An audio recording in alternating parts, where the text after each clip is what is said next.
Dun, these little... Yeah. Okay, let's take it from the top. All right, play Well, the song. All right, so we'll sing Hello Dolly first, and then she'll go back to New York. Is that okay? Or Put the should you? glass away, that he could sing first. Yeah. Oh, yeah, get All right. no finish then you won't have to do it. Because he's got half the song, which is not too good. he wants the Well, whole song. I tell you, there are at least two good places to be. One of them is Chicago, and one of them is New York. And I'll start off with Chicago. And then you'll come into New York. I want to sing Hello Dolly. All right, we'll sing Hello Dolly, too. My kind of town, Chicago is. My kind of town, Chicago is. My kind of people, too. People who smile at you, and each time I roam, Chicago is calling me home. Chicago is one town I'd love to be in. It's my kind of town. And now for New York. Start spreading the news. I'm leaving today. I want to be a part of it in of New York. These vagabond shoes. Little smile, Kara. Are longing to stray and step around the heart of it in old New York. I want to wake up in a city that never sleeps, to find I'm king of the hills, top of the heap. These little town blues are melting away. I'll make a brand new start of it in old New York. If I can make it there, I'll make it anywhere. It's up to you, New York, New York. Very good. Chicago, Chicago, that wonderful town. Representative Joseph DioGuardi, 47 years old, second-term Republican from New York. Key challenge in the 100th Congress, accountability in federal spending. I don't think that the public is getting a dollar's worth of goods and services for a dollar's worth of taxes. DioGuardi is a trained accountant and says the way to eliminate government waste and mismanagement is to introduce sound accounting principles. To that end, he's pushed legislation to have a chief federal financial officer appointed for 10-year terms. His job would be to manage the money allocated by Congress. DioGuardi insists congressmen think of their voting cards as credit cards for free shopping sprees. We have today in Congress a credit card mentality. This card, as far as I'm concerned, is the most expensive credit card in the world. This card has no limit. I'm proud of my record, Gabe. I've lived now in Westchester County for 29 years, and I've seen Westchester County grow from a bedroom community to one of the most impressive and economically stable regions in the country. And I'm proud to say that it wasn't a government program that made Westchester County what it is today. It was the people. And that's why I left a career after 22 years in business to run for Congress, to see whether I can continue this as the greatest opportunity society the world has ever seen. And I've delivered for Westchester County. 2 weeks ago, Mayor Noto and I, Mamaroneck, announced $4.3 million for senior citizens housing. Just my very last vote was on H.R. 6. Congressman Ottinger for 10 years has been looking to get authorized a massive flood control bill. Guess what? Joe DioGuardi got it.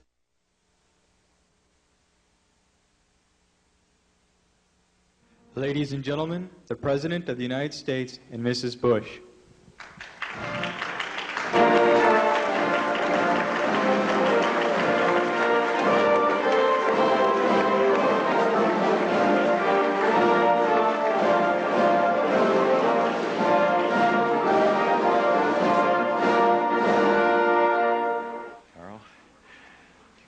Well, welcome to the White House, and I salute the Vice President, Mrs. Quayle, and Secretary Cheney, other members of our cabinet, and General Vono, distinguished members of Congress who are with us today, and former Congressman Joe DioGuardi.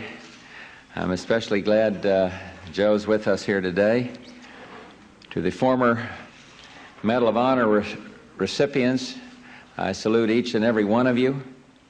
To Georgina Palmer and Mary Bowens, the sisters of today's honoree, are with us, and don't they look lovely?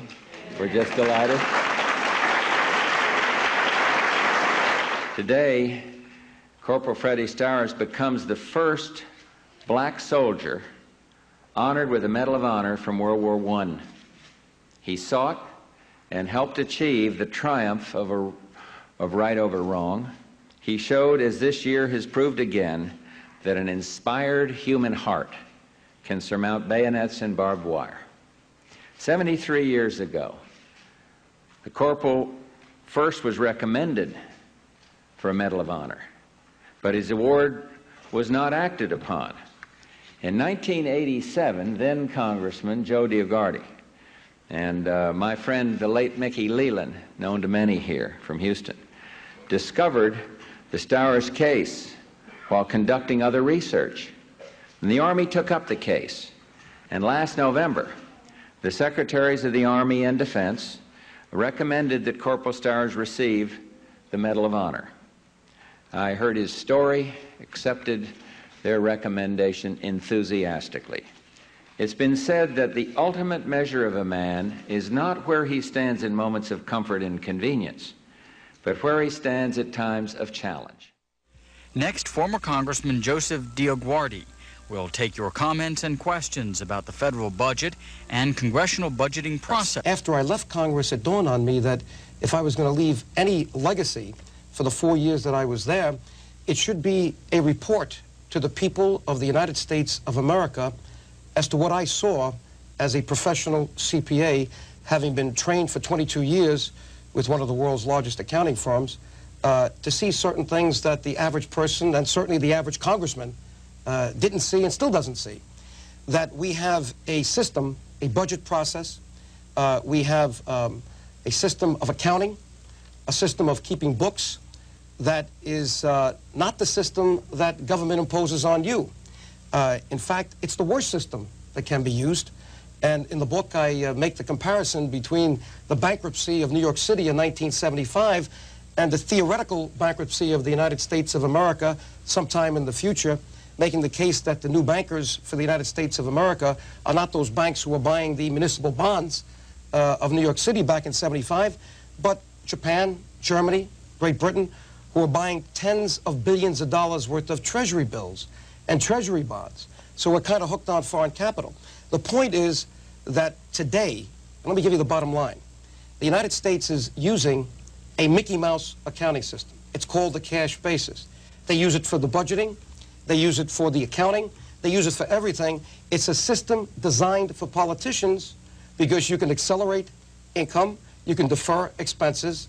I dare say that if officers of a public corporation used the accounting principles and the accounting systems that the United States uses today, they would be indicted for securities fraud through the Securities and Exchange Commission and no doubt would be incarcerated.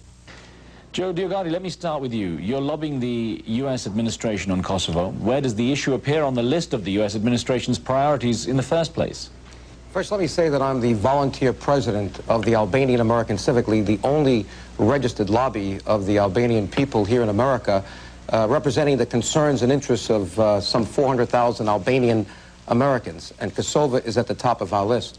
I try to go to Washington as much as I can. I was there yesterday to speak in front of the Institute of Peace. There were many people from the State Department there to let them know that our foreign policy is a mess, it's failing, that they have blood on their hands. Mr. Holbrooke has blood on his hands. NATO has already discredited itself. We've been through this before.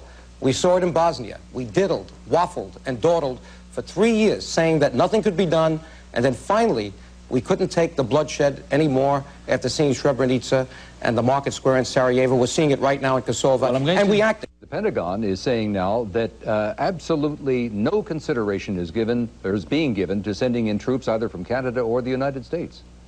Well, we already have a force in Macedonia. I can't believe that they're not considering right now to expand that force that protection force made up now of U.S. troops and Norwegian troops. I believe it totals about 600. It seems to me that the only answer right now is to show resolve. We didn't show it for 2 years in Bosnia, and we lost 200,000 people, and we had a conflagration there second to none. The ministers of the European Union are suggesting that further sanctions should be imposed in Belgrade. Is that going to work? Sanctions don't seem to work with Mr. Milosevic. That's what the hearing was all about. We did get a very tough resolution. It was made even tougher because of the efforts of the Albanian American Civic League that represents the concerns of 400,000 ethnic Albanians here in America. But sanctions will not be enough. We need to show resolve. We should move an aircraft carrier off the coast of Montenegro. Let it stay there. We should ring Serbia with troops. Let them stay there. If we see one move, and don't forget, Ralph, 2 presidents drew a line in the sand. President Bush on the way out and President Clinton on the way in said if there's any military or paramilitary action in Kosovo, we would move swiftly. That question was put to Mr. Gelbard, Ambassador Gelbard, and he said that foreign policy declaration is still in effect. People were killed in the meantime by the time they did it? Yes. And that's going to happen in Kosovo. That's why I want to know what you're suggesting now. What we have to do right now is to enforce international law. We have war criminals in Belgrade. We're dealing with one right now. I said that article before. I have a copy of it right here. Here it is. It was in the Gannett papers on Sunday. There's Slobodan Milosevic, side by side Mr. Karadzic, who's now got a book coming out pointing the finger at him for all these atrocities in Bosnia. Why aren't we picking him up? U podršci albanskom separatizmu i terorizmu na Kosovu i Metohiji posebno se angažovala albanska emigracija u zemljama Zapadne Europe i SAD. U Americi je 86. godine još osnovana Albansko-američka civilna liga pod predsjedništvom uticajnog kongresmena Josefa DioGuardija, čiji je zadatak bio da aktivno lobira na Capitol Hillu. You have just heard former Serbian dictator and indicted war criminal Slobodan Milosevic misrepresent our important work in Washington to free Kosovo and all Albanians from the tyranny of his regime. Biden! Biden! Biden! Biden! Biden! Biden! Biden! Biden! Biden! Biden! Biden! Just want to be sure he doesn't forget his name. When you are the chairman of the Senate committee, you are at the top of the game in Washington. And when you're the chairman of the Senate Foreign Relations Committee, that means a lot to Albanian Americans, doesn't it? Yes. To have the presence and the ear of someone like Senator Biden. It was during that time we convinced the senator to do a hearing on what was going on in Yugoslavia. This was 1991. The date of the hearing was February 21st, 1991. Senator Biden had in front of him me representing the Albanian American community, Kosovo basically, the issue, and then he had a Serb, and a Croat, and a Slovene, and someone from Montenegro. You remember that? I do. And he did a very fine job, and I remember when my 5 minutes was up, he said, well, you know, Congressman, you know the 5-minute rule here, try to keep to it. Well, he let me go 15 minutes.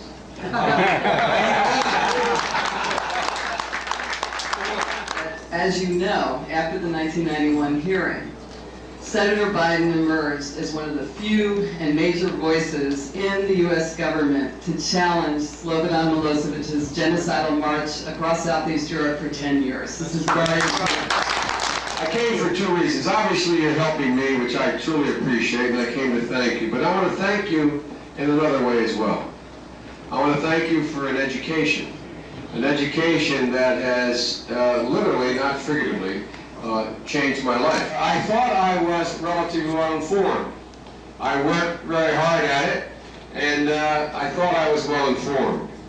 And one of the things that happened in that first hearing, Joe, when you came along with others to testify, you made a case that was compelling. The reason I let you, as they say, go on for 15 minutes was because I quite frankly lost track of the time, because the case you were making was compelling.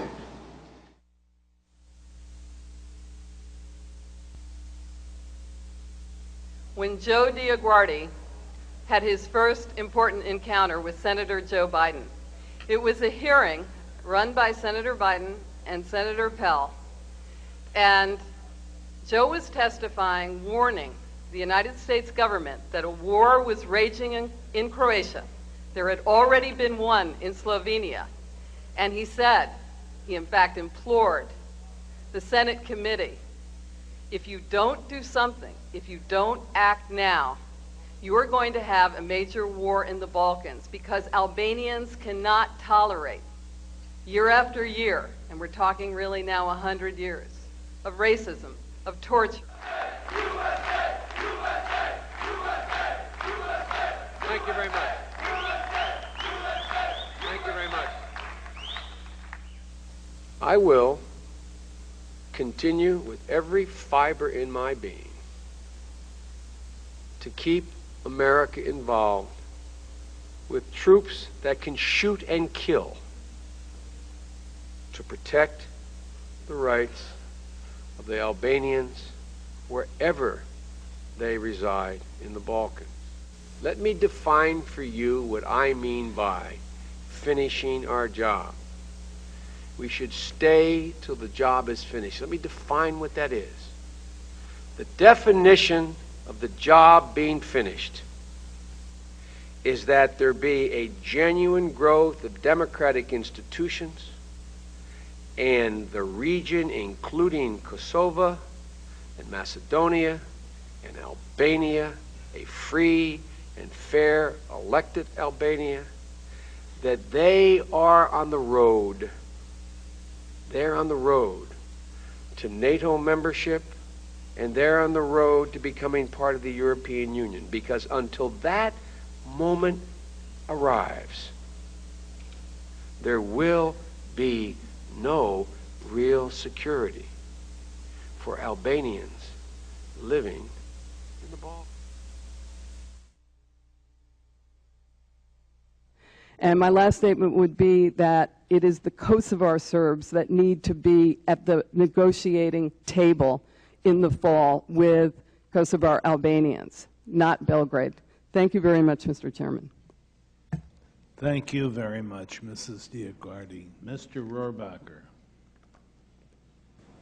Thank you very much, Mr. Chairman. First of all, I'd like to congratulate Joe and Shirley DioGuardi for the hard work that they put out on this issue and this cause over the years. And it's been vitally important that a group of people in desperate situations in another part of the world were given direction on how to state their case and how to make sure people understood what was going on through the very complicated democratic process in the United States. So I think Joe and Shirley have done a tremendous job in making sure that we got the picture of what was going on instead of a blurred picture of what was going on there. Well, I thank you very much, Mr. Rohrabacher. We will thank this panel for your great contribution to this important subject, and we will stay in touch with you. I'm sure we'll be hearing more from each other. And thank you, Shirley, and thank you. Give our best to Joe. Thank you. I'll do that. Thank you. You are excused.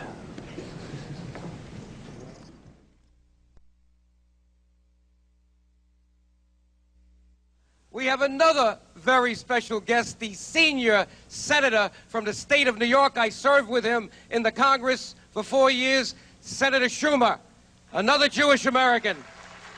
Well, thank you, Joe, and it is great to be here this evening with all of you. I want to thank you for the warm and rousing reception, which I know is characteristic of Albanian hospitality and strength and fortitude, so I thank you for that. I am known in the Senate as someone who is very direct. The Albanian community is known as being very direct. That's one of the reasons we get along so well, and I thank you for that. I want to acknowledge Joe DioGuardi. You could not have a better spokesperson, advocate, leader than Joe. I was proud to serve with him in the House. And when you get the DioGuardis, you get a 1-2 punch. You not only get Joe, but you get Shirley as well. what is beautiful and why I am so honored to be asked to speak briefly here tonight is this. Because you knew what it was like to be oppressed. You understood that it was your obligation to help others who would be oppressed.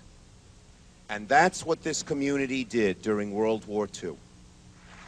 I have been told that there was only one country in Europe where at the end of World War II, there were more Jewish people than at the beginning of World War II. And that was Albania.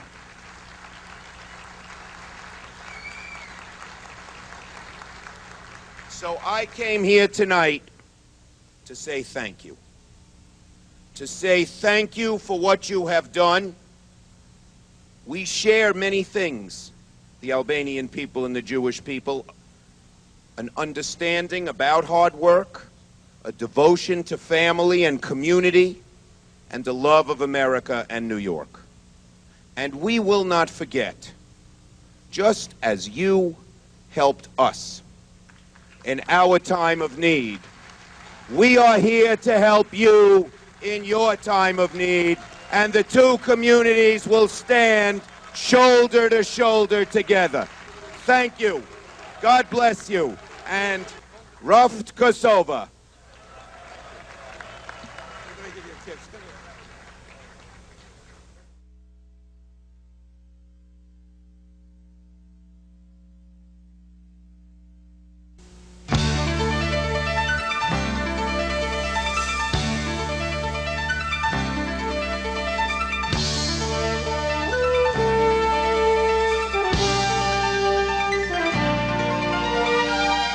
Have a few introductory comments so that we can bring a good part of this group who weren't here at the last two meetings up to speed on what we're trying to do.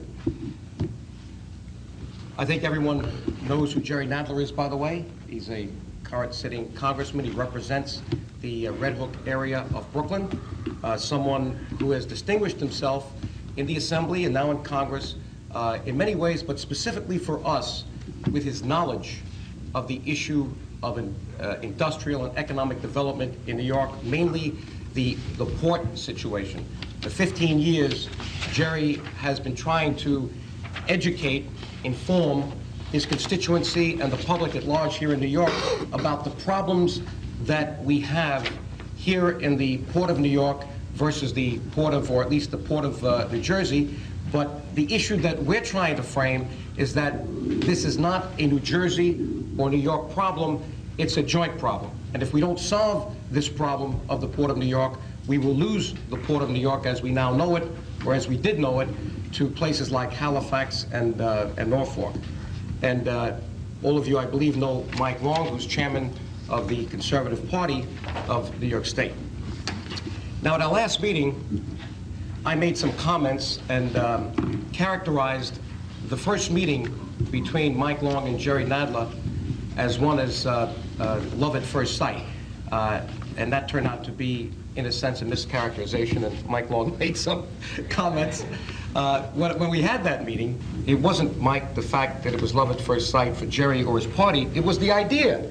The idea being that we need a port in Brooklyn. We need a solution to the problems that we see right now with the crisis that they face for dredging on the Jersey side, with the fact that already the Port of Brooklyn, we have Sal Catucci, the owner and operator of the Red Hook Terminal, American Stevedoring, here to attest, and he will say a few words, to the fact that already there are ships bigger than can be accommodated in New Jersey, over 40 feet, that can only be handled right here off the channel in the Brooklyn Harbor, basically Red Hook.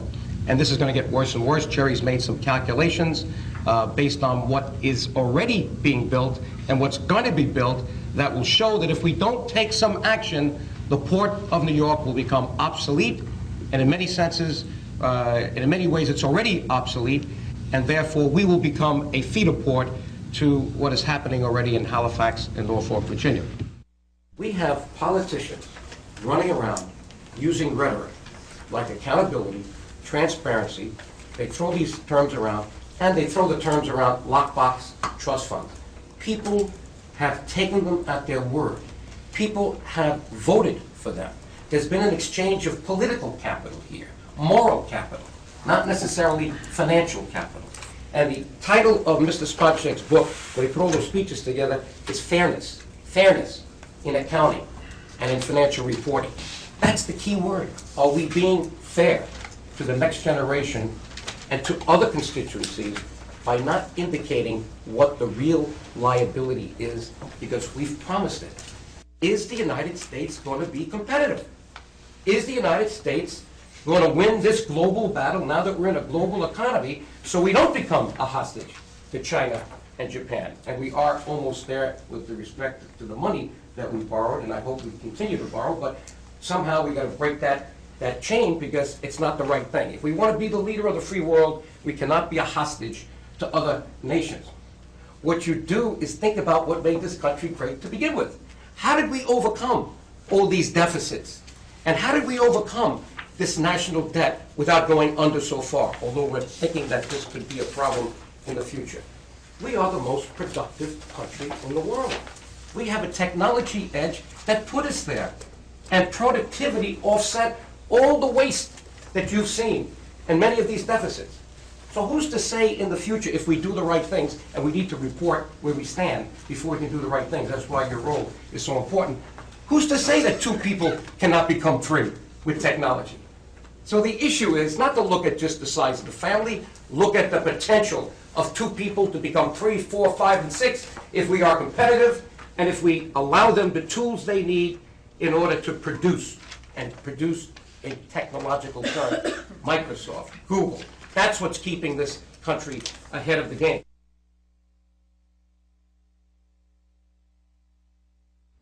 Welcome to a citizens' initiative.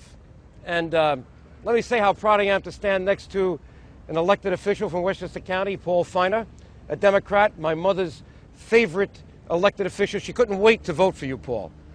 So you're a great public servant. Thank you. You know, I remember my days in Congress. To do something important, you had to work with people on the other side of the aisle. I did it with Barney Frank, Tom Lantos, Jerry Nadler, even now at the tunnel from Brooklyn to Port Elizabeth. And it's a shame we don't see more of that. And it's a shame, you know, I saw yesterday Mr. Ryan announcing his initiative, and it's always good to see initiatives, but he may be reacting to an election, maybe his own. We're not reacting. We have been working on this for months. In fact, we were about to announce this right after the primary, figuring that's a good time, you know, September 16th, I think it was, and we were prevailed upon by the party leaders. We went to visit every party leader and said, you know, you might be kind of confusing the message of the campaign. Why don't you wait until after the campaign? So we did. I think the point is that this is not a reaction. This is a well-planned initiative by a group of citizens. In fact, we have a good part of the executive committee here with us. Dr. Bob Flower, Bobby Ann Cox, an attorney. We have Steve Mayo, an attorney. Kevin Riley, an attorney, couldn't be with us. And I mentioned the 3 attorneys because I wanted you to know that the basis of the petition drive has been vetted, not only by 3 volunteer attorneys who came up with a law that I didn't know about, the alternative form of county government law from 1952, but Jeff Binder, you here. We had to hire a prominent election attorney. He's been very kind to us with the fees, though, because he knows this is not a commercial venture. And he then vetted everything so that what you're about to hear has been thoroughly researched.